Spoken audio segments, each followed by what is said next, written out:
कैसे हो दोस्तों। आज 3 तारीख है और आज हम आपको बताएंगे 3 तारीख के दिन आज क्या है। आज चुनाव के नतीजे आए हैं। चुनाव के नतीजे किसके पक्ष में हैं इस वीडियो में हम आपको बताएंगे। आखिर बीएसपी इतनी जोर शोर से लड़ रही थी, क्या एक भी सीट निकाल पाई या नहीं। आखिर प्रोफेसर लक्ष्मण यादव को क्यों निकाला गया, प्रोफेसर पद से क्यों हटाया गया।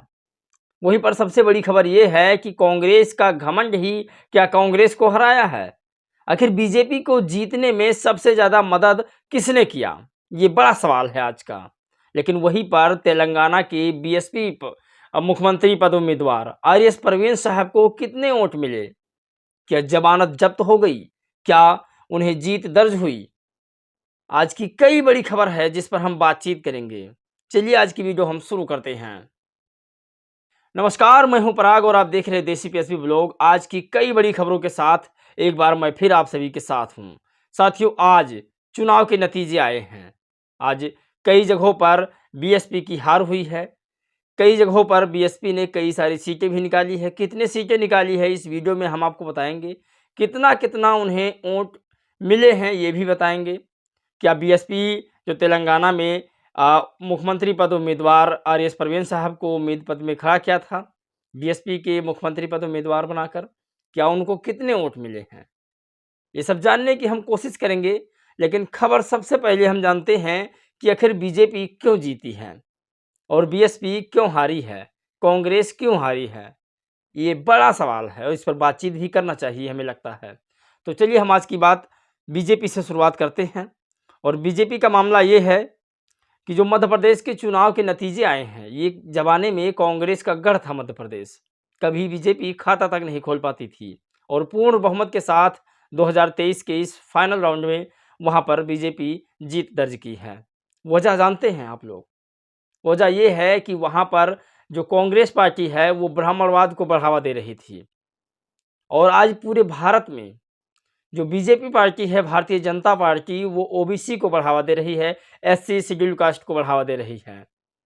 आप समझ सकते हैं कि इस देश में पॉपुलेशन के हिसाब से राजनीति की जाती है, लेकिन एक बड़ी जाति से सरकार बना लेंगे तो शायद ये उसकी गलत सोच है और इसी का कैडर बीजेपी खेल रही है। क्योंकि बीजेपी को पता है कि इस देश में सबसे ज़्यादा जातियाँ ओबीसी एससी एसटी की है और हमें चुनाव जीतना है तो उनके किसी एक उम्मीदवार को खड़ा करना पड़ेगा ताकि हमें जीत सही तरीके से हासिल हो जाए और आज वही हो रहा है।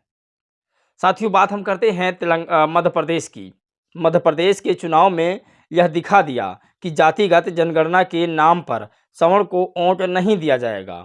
यह विदित है कि एमपी में ओबीसी वर्ग की 60% आबादी है, परंतु कांग्रेस ने ओबीसी वर्ग की हिस्सा व हिस्सेदारी नहीं दी है, जिसका खामियाजा परिणाम आज दिखाई दिया। अब ओबीसी की हिस्सेदारी देना ही पड़ेगा। इस मामले में बीजेपी सबसे ज़्यादा शातिर है। कांग्रेस से बढ़िया राजनीति बीजेपी करती है, कास्ट वाइज ज़्यादा राजनीति होती है। कांग्रेस को लगता है कि बीजेपी ज़्यादा टिकट दे रही है ओबीसी को, तो हम क्यों ना जनरल कैटेगरी वालों को दें। अब आप सोचिए, दिमाग लगाइए, कल्पना आप कीजिए कि जिसके वोट बैंक ज़्यादा हो और उनका प्रत्याशी भी ना हो, तो क्या वो उस प्रत्याशी को वोट देंगे या उस पार्टी को वोट देंगे जिस पार्टी में उनके जाति, उनके समुदाय के लोग ना हों। और इसी का फायदा बीजेपी ने उठाया है। इसीलिए बीजेपी आज 3 राज्यों में पूर्ण बहुमत के साथ सरकार बनाई है। रहा तेलंगाना की सवाल, तो तेलंगाना में भी बीजेपी बाजी मारी है कई जगहों पर। इस वीडियो में हम आपको बताएंगे कि आखिर मायावती जी के कितने सीट हासिल हुए हैं। तो आपको बता दें, बहन मायावती जी के 2 सीट हासिल हुए हैं, वो भी राजस्थान में। कौन कौन जीते हैं ये भी हम आपको इस वीडियो में बताते हैं। मनोज कुमार और दूसरे हैं जसवंत सिंह गुज्जर जी।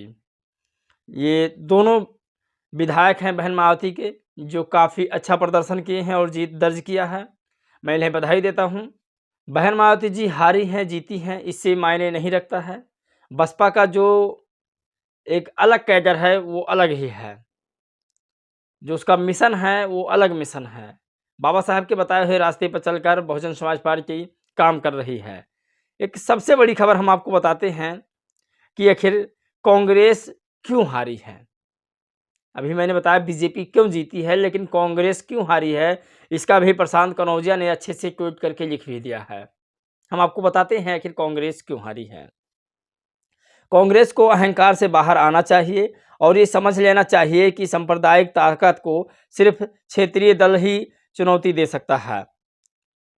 स्फाट हिंदुत्व के सहारे सिर्फ मुंह की खानी पड़ेगी। जिस तरह से कमलनाथ ने सपा प्रमुख के खिलाफ अपशब्द कहा, ये तभी तय हो गया था कि हार तय है। कांग्रेस को बैक सीट लेना चाहिए। क्षेत्रीय दल अपने अपने क्षेत्र में भाजपा को परास्त करेगा। पिछड़े दलितों का नाम लेने से कुछ नहीं होगा, उनको हिस्सा देना होगा। बाकी तेलंगाना के लिए बधाई। आप समझ सकते हैं साथियों कि कांग्रेस सिर्फ और सिर्फ जातीय जनगणना की बात करती है, जातीयगत आरक्षण की बात करती है, लेकिन हिस्सेदारी नहीं देती है। जब कमलनाथ जी ने कहा था कौन है अखिलेश अखिलेश, तभी पता चल गया था कितनी अहंकारी पार्टी है और ये सोच रही है कि मैं जीत जाऊंगी, इसलिए क्या फ़ायदा इन बहुजन समाज के नेताओं को लेने का, और इसका फ़ायदा बीजेपी उठा लिया। खैर, ये राजनीति है, चलती रहती है, जीत हार होती रहती है।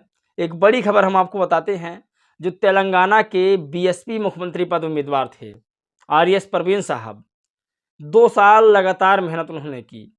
पिछले 2 सालों से वो बीएसपी में आए और 2 सालों में बहुजन समाज के साथ रहकर मानवर काशीराम साहब के बताए हुए रास्ते पर चलकर बीएसपी का जनाधार बढ़ाने में लगे थे। और 2 सालों में जो उन्होंने काम किया है, जो उन्होंने वोट पाया है, वो काबिल तारीफ़ है।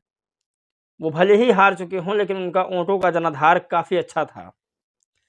लोकतंत्र में 2 पहलू होते हैं, एक हार और दूसरी जीत। आरएस परवीन जी का ये पहला चुनाव था और मात्र 2 वर्षों में इतना संघर्ष किए कि उनको सीरपुर की जनता ने 44,646 मत देकर सम्मानजनक स्थिति में रखा। आपके संघर्ष और आपके नेतृत्व पर बिल्कुल भी उंगली नहीं उठाया जा सकता। आपने पूरी कोशिश की है पार्टी को फर्श से अर्श पर पहुंचाने के लिए। खैर, और संघर्ष करेंगे। बीएसपी के जो नए कार्यकर्ता हैं, उनके अंदर तो जोश है। जो काम कर रहे हैं, उनकी सुनी नहीं जाती है बीएसपी में, और जो करना नहीं चाहते, उनकी सुनी जाती है। ये सही सवाल है और सटीक जवाब है इसका। लेकिन वहीं पर जो भारतीय आदिवासी पार्टी है, उन्होंने जीत दर्ज की है। 4 उनके विधायक बने हैं भारतीय आदिवासी पार्टी के, राजकुमार राउत जी और उमेश मीना जी, तंवर चांद जी, कमलेश्वर दोदियार जी। मेरा अगर नाम लेने में कोई गलती हो जाती है तो हमें माफ़ कीजिएगा। यहाँ पर स्क्रीनशॉट में दे रहा हूँ, आप लोग पढ़ लीजिएगा अच्छे से। और वहीं पर एक सबसे बड़ी खबर हम आपको बताते हैं, बहुजन समाज के दिलो धड़कन प्रोफेसर लक्ष्मण यादव। साथियों, प्रोफेसर लक्ष्मण यादव अपने उन शब्दों के लिए शायद आज निकाल दिए गए हैं जो बहुजन समाज के पक्ष में बोलते हैं, बहुजन समाज की आवाज़ बनते हैं। उनका कहना है कि अगर मैंने पढ़ाई की है, बाबा साहब अम्बेडकर ने ऐसे कुर्बानियाँ दी है और हमने पढ़ाई की है उस वजह से, तो हम अपने बहुजन समाज को जगाने का काम करेंगे।